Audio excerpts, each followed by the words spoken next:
பெரிய வகையில இன்னைக்கு இந்துக்கள் ஒன்று கூடி எதிர்ப்பு தெரிவிச்சிருக்காங்க. அதுக்கு அரசு அனுமதி வழங்கலை, அது மீறி தான் நடத்தியிருக்காங்க. எங்களுக்கு ஜாதி மதங்களுக்கு அப்பாற்பட்ட கட்சி தான் தேமுதிக. எப்பெல்லாம் திமுக ஆட்சிக்கு வருதோ அப்பெல்லாம் மதத்தை தூண்டி ஜாதியை தூண்டி ஒரு அரசியல் செய்வதாக மக்கள் கிட்ட ஒரு கருத்து இருக்கிறது என்பதை யாரும் மறுத்திட முடியாது. எந்த மதத்தையும் இன்னொரு மதம் தவறாக பேசுவதோ தவறாக சித்தரிப்பதோ அவங்க உணர்வை இழிவுபடுத்துவதோ நிச்சயமாக ஏற்றுக்கொள்ளப்பட முடியாது. இதை வைத்து அரசியல் செய்யணும்னு யாராவது நினைச்சா இதற்கான விளைவுகளை அவங்க சந்திக்க வேண்டி வரும் என்பதை நான் உறுதியா சொல்றேன். என்கிட்ட எங்க தலைமை கழகத்துல அவங்க கட்சியோட நிர்வாகத்தை பத்தி கேட்டா நான் என்ன பதில் சொல்ல முடியும்? அதனால விஜய் அவர்களை வெகு விரைவில் பத்திரிகையாளர்கள் இது மாதிரி ஒரு பிரஸ் மீட்டுக்கு வர சொல்லி கூப்பிடுங்க.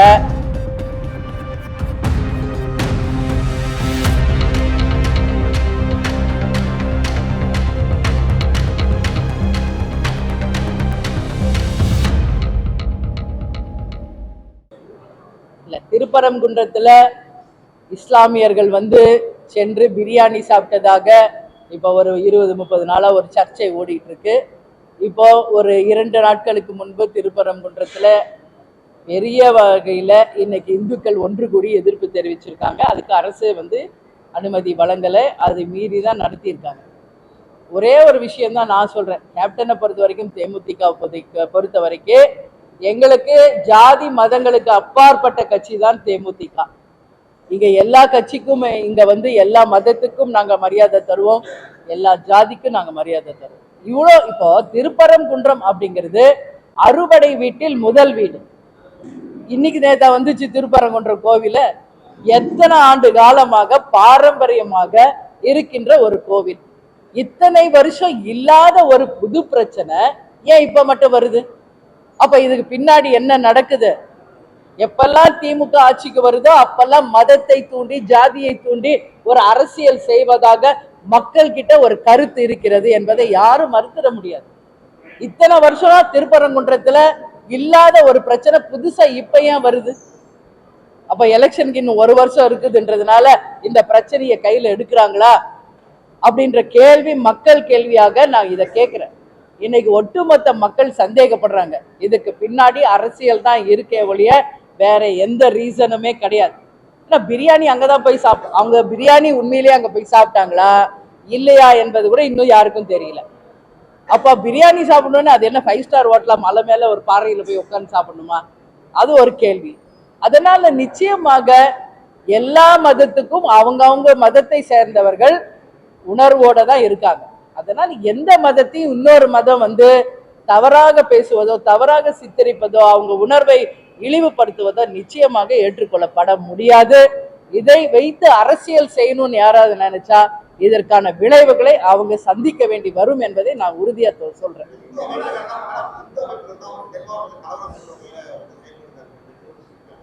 இதுதான் அவங்க இல்ல அதைத்தான் நான் சொல்லிட்டேன்ல. ஒவ்வொருத்தர் ஒரு கருத்து சொல்றாங்க. இன்னைக்கு அதன் பின்பலம் என்ன? திருப்பரங்குன்றம் இன்னைக்கு தான் வந்துச்சு அந்த கோவில்.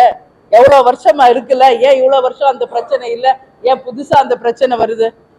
ஒவ்வொருத்தர் ஒரு கருத்து சொல்லலாம். இந்துக்கள் தான் தூண்டி விடுறாங்க, இஸ்லாமியர்கள் தான் தூண்டி விடுறாங்கன்னு ஒவ்வொருத்தர் அவங்கவுங்க கருத்து சொல்லலாம். அவங்க சொல்ற கருத்துக்களை நான் பதில் சொல்ல முடியாது.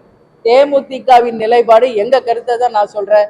இத்தனை ஆண்டு காலம் இல்லாத ஒரு புது பிரச்சனை ஏன் வருது? இதுக்கு பின்னாடி யார் இருக்கா?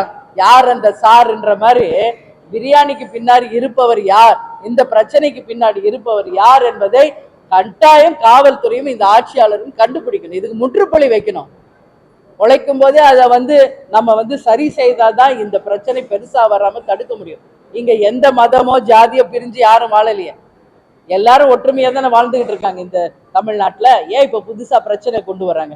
அதனால இது கண்டிக்கக்கூடிய ஒரு விஷயம். அவங்கவுங்க ஒரு கருத்துக்கு நாம் பதில் சொல்ல முடியாது. ஆனால் இது உண்மையிலே உடனடியாக தடுக்கப்பட வேண்டிய ஒரு விஷயம் என்பதை உறுதியாக தெரிவித்துக் கொள்கிறேன்.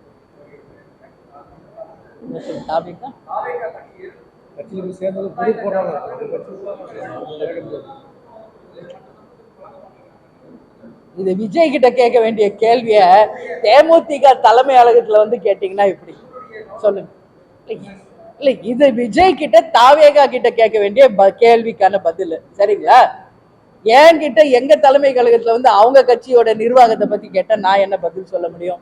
அதனால விஜய் அவர்களை வெகு விரைவில் பத்திரிகையாளர்கள் இது மாதிரி ஒரு பிரஸ் மீட்டுக்கு வர சொல்லி கூப்பிடுங்க.